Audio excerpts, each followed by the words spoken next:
Hello and welcome to बिटनिंग। साथ में मिलकर शुरू करते हैं ज़िंदगी की दूसरी नींद।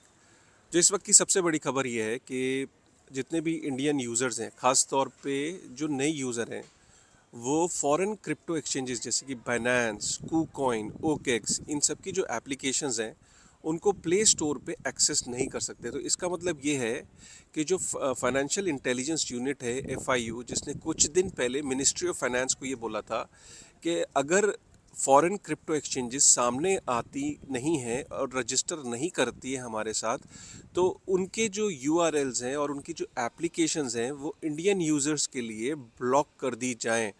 तो इसका मतलब ये है कि जो एप्लीकेशंस जो एप्पल स्टोर पे या प्ले स्टोर पे या उनकी जो वेबसाइट्स हैं उनको फ्यूचर में ब्लॉक कर देने का रिक्वेस्ट किया था एफआईयू ने मिनिस्ट्री ऑफ फाइनेंस को, कि अगर ये आगे आके हमारे साथ रजिस्टर नहीं करती। उसके अंदर, उस नोटिस के अंदर कोई डेडलाइन तो नहीं थी, सिर्फ एक रिकमेंडेशन थी, लेकिन लगता है कि उस रिकमेंडेशन का जो है पालन कर लिया गया है, क्योंकि फर्स्ट फेज़ में ऐसा लग रहा है कि जो नए यूज़र्स हैं वो फॉरेन क्रिप्टो एक्सचेंजेस को एक्सेस नहीं कर सकते, जैसे कि बाइनेंस हो गया, कुकाइन हो गया, ओकेक्स हो गया, एमईएक्सी ग्लोबल हो गया, और भी कुछ दो तीन है। तो इससे क्लियर ये जाहिर हो गया कि अभी फर्स्ट फेज़ में नए यूज़र्स को एक्सेस नहीं है जो एप्पल का जो एप्लीकेशन स्टोर है वहाँ पे, और उसके बाद मुझे लगता है सेकंड फेज़ में गूगल का जो प्ले स्टोर है उस पर भी एक्सेस नहीं होगा। फिर जो एग्जिस्टिंग यूज़र हैं, क्योंकि एग्जिस्टिंग यूज़र अभी जिनके पास ऑलरेडी एप्लीकेशन है वो एक्सेस कर पा रहे हैं, लेकिन ऐसा लगता है कि फ्यूचर में जो एग्जिस्टिंग यूज़र्स हैं वो भी एक्सेस नहीं कर पाएंगे, राइट। और मुझे लगता है थर्ड फेज़ में जो वेबसाइट्स हैं वो भी एक्सेस नहीं कर पाएंगे। ऐसा कब होगा? ऐसा आज शाम में भी हो सकता है, कल भी हो सकता है, कभी भी हो सकता है, राइट। इससे क्लियर जाहिर है कि गवर्नमेंट की जो क्लियर इंटेंट है कि जो एफआईयू का रिकमेंडेशन था उसको मिनिस्ट्री ऑफ फाइनेंस ने कहीं ना कहीं मान लिया है, और अब जो फॉरेन क्रिप्टो एक्सचेंजेस हैं उनको एक्सेस करना इंडियंस के लिए will not be possible, right. तो अब इसका मतलब क्या है? इसका मतलब ये है कि सपोज़ करिए कि आपका अगर फंड्स वहाँ पे हैं तो ऑब्वियसली वहाँ से फंड्स को जो मूव कर लेना एक समझदारी है, क्योंकि आप एक्सेस नहीं कर पाएंगे उन फंड्स को। क्या आपके फंड्स ख़त्म हो जाएंगे, ज़ीरो हो जाएंगे? नहीं, वो उन्हीं प्लेटफॉर्म्स पे पड़े रहेंगे, सिक्योर पड़े रहेंगे। तो ऐसा नहीं है कि वो फॉरेन क्रिप्टो एक्सचेंजेस आपके फंड्स को खा जाएंगी अगर आप वहाँ से मूव नहीं करते या देरी हो जाती है आपको। तो इसलिए आपको कोई एज सच पैनिक करने की ज़रूरत नहीं है, लेकिन ऑब्वियसली क्योंकि अगर आपके वो फंड्स हैं जिनको आप ट्रेड करते थे, आपको उनका अगर एक्सेस रखना है तो the best way is to get them on the Indian exchanges. और इंडियन एक्सचेंजेस पे या तो इंडियन एक्सचेंजेस पे आप उसको वापस ले लीजिए, या अपने आप जो सेल्फ कस्टडी के जो तरीके हैं, जैसे हॉट वॉलेट्स हैं, सॉफ्ट आपके आपके कोल्ड वॉलेट्स हैं, उनमें आप जो है वो ट्रांसफ़र कर सकते हो। लेकिन एक चीज़ क्लियर है कि फ्यूचर में आप जो फॉरेन क्रिप्टो एक्सचेंजेस हैं उनको ऐसा लगता है कि आप एक्सेस नहीं कर पाओगे, ये क्लियर इंटेंट है। इसका इसका इसका रेपरकशन क्या होगा? सबसे पहले हम बात करते हैं इसका रेपरकशन जो है वो इंडियन क्रिप्टो एक्सचेंजेस पे क्या होगा। ऑब्वियसली इंडियन क्रिप्टो एक्सचेंजेस पे वॉल्यूम बढ़ेगा, यूज़र्स बढ़ेंगे, जो डिपॉजिट्स हैं वो ऑलरेडी कॉइन डीसीएक्स जैसी जो एक्सचेंज है उनका क्लेम है कि 2000% से उनका जो डिपॉजिट्स हैं वो बढ़े हैं। काफ़ी सारी एक्सचेंजेस पे यूज़र्स बढ़े हैं, डिपॉजिट्स बढ़े हैं। तो इसका क्लियर फ़ायदा होता दिख रहा है इंडियन क्रिप्टो एक्सचेंजेस को। और इंडियन क्रिप्टो एक्सचेंजेस ने कहीं ना कहीं जो भारत वेब3 एसोसिएशन था, ये जो लॉबी जो करी थी, उसका कहीं ना कहीं इंडियन क्रिप्टो एक्सचेंजेस को फ़ायदा होता दिख रहा है। लेकिन मेरा यहाँ पे, अगर आप मेरा ओपिनियन को समझो, तो मैं इसके बारे में ट्वीट भी कर रहा था कि जो राइट तरीका था वो ये था कि आप लोगों को इंसेंटिवाइज करते इंडियन एक्सचेंजेस पे वापस आने के लिए। और इंसेंटिवाइज वो गए क्यों थे?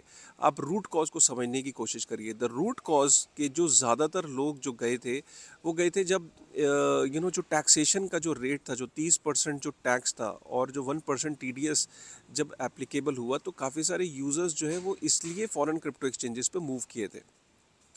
आपको अगर इंसेंटिवाइज करना है, उन्हें मोटिवेट करना है वापस कि वो वापस इंडियन क्रिप्टो एक्सचेंजेस पे आ जाएं, तो आपको कुछ ऐसे कदम उठाने चाहिए थे जिसमें आप अनाउंस करते कि एफआईयू के साथ तो रजिस्टर करना ज़रूरी है ही फॉरेन क्रिप्टो एक्सचेंजेस को, साथ में आप एक अनाउंसमेंट करते कि हम जो टैक्सेस हैं उसके अंदर थोड़ी कमी कर रहे हैं, टीडीएस के अंदर कमी कर रहे हैं।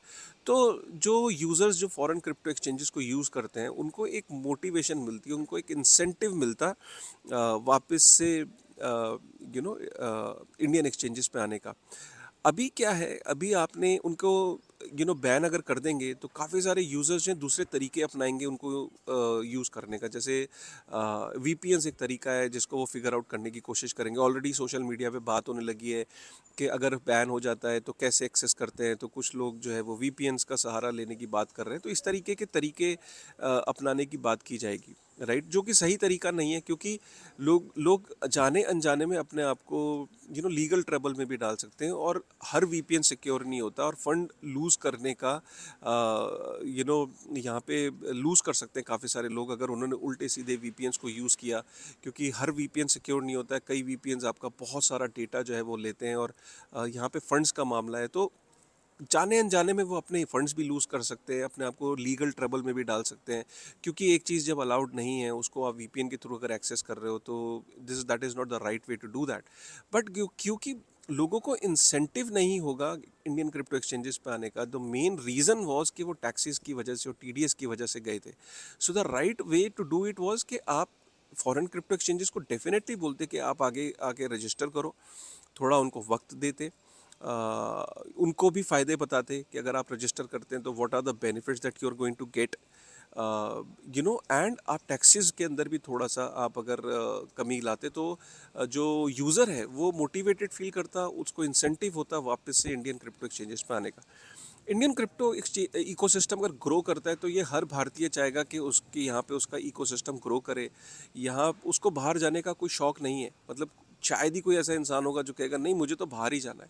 मतलब वो चाहेगा कि वो इंडियन क्रिप्टो एक्सचेंजेस पे ट्रेड करे, यहाँ पे वो यहीं पे वो रहे, अपना फंड्स यहीं पे रखे। Nobody has the incentive, the only incentive was for people was कि जब हाई टैक्स रेट यहाँ पे अनाउंस हुआ तभी लोग ज़्यादा मूव करें वहाँ पे, राइट। तो ये मेरे 2 सेंट्स हैं। अभी इस टाइम आपको क्या करना चाहिए, मैंने आपको क्लियर बताया कि अगर आपके वही अकेले फंड्स हैं तो आपको इंडियन एक्सचेंजेस पे लाना चाहिए, या आपको सेल्फ कस्टडी में लाना चाहिए। अगर आप ट्रेड नहीं करते हो तो सेल्फ कस्टडी में ला सकते हो, आप अपने हॉट वॉलेट में, कोल्ड वॉलेट में ला सकते हो, आप उसको अपने इंडियन एक्सचेंजेस पे ला सकते हो। आपके क्या फंड्स ख़त्म हो जाएंगे एक बार आप अगर उनको एक्सेस नहीं करोगे, तो आप सिर्फ एक्सेस नहीं कर पाओगे, आपके फंड्स जो फॉरेन क्रिप्टो एक्सचेंजेस पे हैं वो पड़े हैं। ऑब्वियसली जब आप उन्हें एक्सेस नहीं कर पाओगे तो ये भी एक कॉज ऑफ कंसर्न है कि आपको पैसे की ज़रूरत पड़ी या आपको एक्सेस करना है, तो फिर आप कैसे करोगे। ये सारी चीज़ें, ये सारे रिस्क, ये सारे analysis individual to individual depend करते हैं कि वो क्या करना चाहते हैं, राइट। फिलहाल जो नए यूज़र हैं वो फॉरेन क्रिप्टो एक्सचेंजेस की एप्लीकेशंस को एक्सेस नहीं कर सकते, और जो एग्जिस्टिंग यूज़र हैं वो अभी कर सकते हैं। कब तक करेंगे, कितनी कितनी देर तक और एक्सेस कर सकते हैं, वेबसाइट्स कब तक एक्सेसिबल रहेंगी, ये देखने वाली बात है, ठीक है ना। तो ये एक बहुत बड़ा अपडेट था रिगार्डिंग जो एप्लीकेशंस हैं, जो एप्लीकेशंस के रिगार्डिंग, जो एक्सेसिबिलिटी के रिगार्डिंग, ये एक बहुत बड़ा अपडेट था। दूसरा जो सबसे बड़ा अपडेट है, कल रात ये हुआ कि एसईसी की वेबसाइट जो है वो हैक होती है, ठीक है। और एसईसी की वेबसाइट से ही ये अनाउंसमेंट होती है, आप ये देख सकते हो कि जो ईटीएफ है वो अप्रूव कर दिया है, और ईटीएफ जो है अब ट्रेड करेगा जितनी भी रेगुलेटेड एक्सचेंजेस हैं उनके ऊपर। बिटकॉइन का स्पॉट ईटीएफ जो है वो अब आप वो ट्रेड करेगा, और रेगुलेट कर दिया, और एसईसी ने अलाउ कर दिया, अप्रूव कर दिया बिटकॉइन का स्पॉट ईटीएफ। और इसके बाद एकदम रेट में उछाल आया, बिटकॉइन ने ऑब्वियसली बिटकॉइन के प्राइस में स्पाइक आया। जैसे ये स्पाइक आया कुछ ही देर बाद गैरी गेंसलर और एसईसी ने बोला कि उनका जो ट्विटर हैंडल था वो हैक हो गया था, और हैक होने की वजह से किस हैकर ने ये अनाउंसमेंट करी। ये अनाउंसमेंट गलत है, उन्होंने अभी तक बिटकॉइन का स्पॉट ईटीएफ अप्रूव नहीं किया है, और ये हैकर ने पोस्ट किया है। और जैसे ही अनाउंसमेंट हुई तो वापस से बिटकॉइन के प्राइस में करेक्शन आई। तो एक तरीके से लोग जो है वो बहुत, मतलब 90 मिलियन यूएस डॉलर के आसपास लिक्विडेशन हुई। लोगों को, जिन्होंने लॉन्ग की पोजीशंस उनको भी नुकसान हुआ, जिन्होंने शॉर्ट की पोजीशंस उनको भी नुकसान हुआ। दोनों तरफ से लोगों को भारी नुकसान हुआ, और माना ये जा रहा है, बहुत सारे लोग ये कह रहे हैं, क्योंकि फाइनली ये निकल के आया कि एसईसी ने 2FA यूज़ नहीं किया हुआ था अपने ट्विटर हैंडल पे, जो कि एडिशनल एक सिक्योरिटी लेयर है 2FA यूज़ नहीं किया। अब एसईसी पूरी दुनिया को ज्ञान बांटती है कि किस तरीके से सिक्योरली आपको सिक्योरिटीज़ में इन्वेस्ट करना चाहिए, किस इन्वेस्टर प्रोटेक्शन की बात करती है। और यहाँ पे आप अगर देखो तो खुद का ट्विटर हैंडल वो सिक्योर नहीं कर पाए, which is a cause of concern. और कई लोग ये कह रहे हैं कि क्या एसईसी ने तो मैनिपुलेशन नहीं कर दी? मतलब how is it even possible कि एसईसी इतनी बड़ी सिक्योरिटी एक्सचेंज कमीशन जो है उसका अकाउंट हैक हो गया और वो 2FA यूज़ नहीं करते थे। इसके कारण लोगों को भारी नुकसान हुआ। कई लोग कोर्ट जाने की तैयारी कर रहे हैं, कई लोग अपने लीगल लॉयर्स को तैयार कर रहे हैं, लीगल बैटरीज को तैयार कर रहे हैं, क्योंकि बहुत क्योंकि पूरी दुनिया की नज़र एसईसी के ट्विटर हैंडल पे थी। आज वो डेट है जब वो एसईसी का जो बिटकॉइन का ETF है उसके अप्रूवल के ऊपर डिसीजन आना है। पूरी दुनिया की उस पर नज़र थी और फाइनली जब ये हैकर ने इसका फ़ायदा उठाया, ऑब्वियसली हैकर ने को फ़ायदा हुआ होगा क्योंकि हैकर ने पहले लॉन्ग पोजीशन ली होगी, फिर उसने शॉर्ट पोजीशन भी ली होगी क्योंकि उसको पता था कि एसईसी एकदम आगे बोलेगा कि उनका अकाउंट हैक हो गया है। जब भी कोई ऐसी बड़ी न्यूज़ आने वाली हो, राइट, तो उसको कभी भी ट्विटर हैंडल का इंतज़ार मत करिए कि ट्विटर हैंडल से मैं अंदाज़ा लगाऊंगा कि ये न्यूज़ कंफर्म हो गई या अभी कंफर्म नहीं हुई है। देखिए, ट्विटर हैंडल हैक हो सकते हैं। कभी भी आपका कोई बड़ा इन्फ्लुएंसर या कोई ऐसी, जैसे एसईसी के एसईसी के ट्विटर हैंडल पे पूरी दुनिया की नज़र थी कि सबसे पहले अप्रूवल वहाँ पे आएगी। नहीं, एसईसी अप्रूवल ट्विटर हैंडल से तो करेगा ही, लेकिन साथ में एक प्रेस रिलीज़ भी जारी करेगा, अपनी अपनी वेबसाइट पे भी वो नोटिफिकेशन जारी करेगा। और जब तक आप थोड़ा सा रुक के 3-4 जगहों से जब तक वेरीफाई नहीं हो जाता कि न्यूज़ करेक्ट है, तब तक आप कोई भी एक्शन ना लें। सिर्फ ट्विटर हैंडल और सोशल मीडिया हैंडल से अंदाज़ा मत लगाइए कि न्यूज़ कंफर्म हो गई है या नहीं हुई है। अभी आप देखिए कि अभी रिसेंटली एक एपिसोड हुआ, आप प्रणव महेश्वरी को जानते हैं, उनका ट्विटर अकाउंट जो है वो हैक हुआ। और उनके ट्विटर अकाउंट से जब रात को, जब इंडिया के अंदर जब आदमी गहरी नींद में होता है तब हैक हुआ। हैक पहले हो चुका था, लेकिन हैकर को पता था कि गहरी नींद 4 साढ़े 4 बजे के करीब वो एक्शन में आया और उसने एयर ड्रॉप की अनाउंसमेंट करी और लिंक उसके अंदर डाला।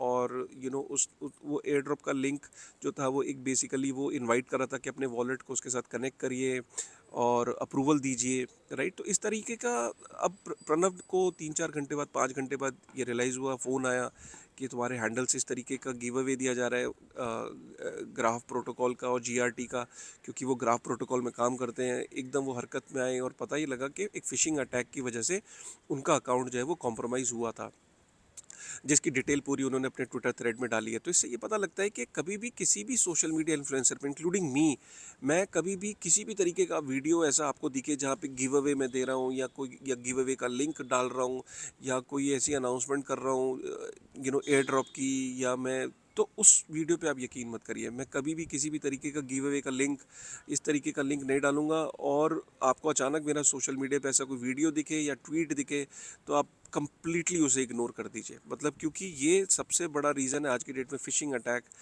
लोगों के फंड्स जो हैं वो इस तरीके से चले जाते हैं। तो एसईसी के ऊपर सबकी नज़र थी उसके ट्विटर हैंडल पे और सब उस पर नज़रें गड़ाए बैठे थे और अल्टीमेटली हैकर ने इसका फ़ायदा उठाया। उसको पता था कि पूरी दुनिया की नज़र इस पर, जैसे ही वो अनाउंसमेंट होगी तो एकदम बिटकॉइन के प्राइस में स्पाइक आएगा, और वो हुआ भी। अब बिटकॉइन का जो स्पॉट ETF है वो अल्टीमेटली अप्रूव होगा कि नहीं होगा, इसको देखने वाली बात है आज, क्योंकि वो दिन है जिस दिन ये डिसीजन होना था। लेकिन अब एसईसी ये कर सकता है फाइनली कि वो कल का जो इंसिडेंट है, जो ये ट्विटर हैक हुआ, इस इंसिडेंट को पेश करते हुए, इसका हवाला देते हुए, इसका रीज़न देते हुए वो ये बोल सकता है कि अभी थोड़ा सा ये इंसिडेंट हो गया है तो हमें थोड़ा टाइम चाहिए, क्योंकि इस इंसिडेंट की वजह से काफ़ी प्रॉब्लम्स हुई हैं, लिक्विडेशंस हुई हैं, मार्केट में कन्फ्यूजन है, तो हमें थोड़ा सा वक्त और लेंगे और वो प्रॉब्ली थोड़ा सा वक्त ले सकते हैं। हो सकता है वो आज अनाउंसमेंट ना करें, हो सकता है वो कुछ दिन बाद करें। ये कंफर्म लगता है कि वो बिटकॉइन का स्पॉट ETF शायद अप्रूव करेंगे, जो कि चांसेस जिसके हाई हैं। लेकिन आज क्योंकि वो डेट थी, आज वो करेंगे, प्रॉब्ली हो सकता है वो आज टाइम ले लें। ये एक बहुत इंपॉर्टेंट डेवलपमेंट है। हो सकता है वो अनाउंसमेंट आज कर भी दें, बट मुझे ऐसा लगता है क्योंकि ये इतना बड़ा इंसिडेंट हुआ तो बैक टू बैक वो अनाउंसमेंट नहीं करेंगे। हो सकता है वो इस पर आज टाइम ले लें। तो ये थे यार आज के स्पेशल जो कवरेज और स्पेशल आज की जो इम्पोर्टेंट जो डेवलपमेंट्स हैं वो मैंने आपके सामने कवर करी। अगर आपको वीडियो पसंद आया तो प्लीज़ वीडियो को लाइक करेगा, सब्सक्राइब करेगा और कमेंट करेगा कि आपको क्या लगता है कि जो फॉरेन एक्सचेंजेस हैं, क्या आप उनको अब कैसे करोगे, आप उस पे से फंड ट्रांसफ़र करोगे इंडियन एक्सचेंजेस पे, कैसे करोगे, what is your take and what is your overall take on that. And जो मैंने बात करी कि आप उससे एग्री करते हैं, डिसएग्री करते हैं, जो भी आपका कमेंट है प्लीज़ एक बारी कमेंट सेक्शन में ज़रूर बताइएगा। With this thought, thank you very much.